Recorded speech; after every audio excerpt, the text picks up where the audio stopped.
बातमी समोर येत आहे। आरोग्य विस्तार अधिकारी श्री रमेश गवांडे पाटील चर्चेचा विषय बनले आहे।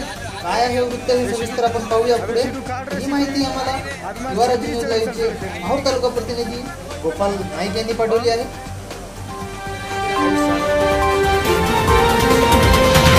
माहूर तालुक्याचे आरोग्य विस्तार अधिकारी श्री रमेश गवांडे पाटील चर्चेचा विषय बनले आहे। तरी सविस्तर वृत्त काय आहे हे आपण जाणून घेऊ माहूर तालुक्याचे प्रतिनिधी गोपाल नाईक यांच्याकडून।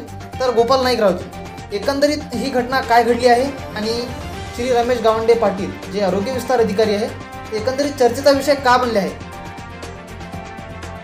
एकंदरीतच माहूर तालुक्याचे आरोग्य विस्तार अधिकारी श्री रमेश गवांडे पाटील हे चर्चेचा विषय बनले आहे। कारण हडप येथील नाल्याला पूर आल्याने नाल्याकाठचे घरात पाणी शिरल्याने सर्वांची तारांबळ उडाली असता नागरिकांनी सुरक्षित स्थळी हनुमान मंदिर शाळा येथे हलवण्याचा कार्य हे आरोग्य विस्तार अधिकारी श्री रमेश गवांडे पाटील यांनी केला आहे। तरी असेच असताना या घटनेमध्ये जवळपास लगतच्या दोन घरेही वाहून गेली असून त्यांच्या घरातील सामान जे जीवनावश्यक वस्तू आहेत ते वाहून गेले। त्यासोबतच त्यांच्या 2-4 शेळ्याही वाहून गेल्याची घटना समोर घडली आहे। तरी या परिस्थितीमध्ये डॉक्टर रमेश गवांडे पाटील यांनी रात्रीचा वेळ न बघता रात्री सकाळच्या 4 वाजता घटनास्थळी जाऊन ग्रामसेवक तथा तेथील कर्मचाऱ्यांना बोलावून या घटनेला थांबवण्याचा प्रयत्न केला। यामुळे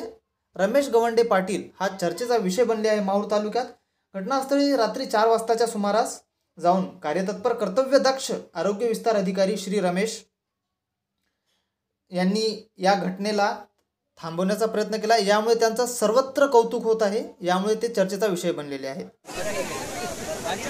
रात्रीच्या 4 वाजता डॉक्टर रमेश गवांडे यांनी जिल्हाधिकारी यांना व गट विकास अधिकारी यांना कॉल करून या घटनेला थांबवण्याचा व या घटनेमध्ये काहीही जीवितहानी न होऊ देण्याचा प्रयत्न केला। रात्रीच्या सुमारे 4 वाजता या घटनास्थळी जाऊन डॉक्टर रमेश गवांडे पाटील यांनी या घटनेला थांबवण्याचा ग्रामसेवक तथा तलाट्याच्या सहाय्याने हा कार्य केला आहे।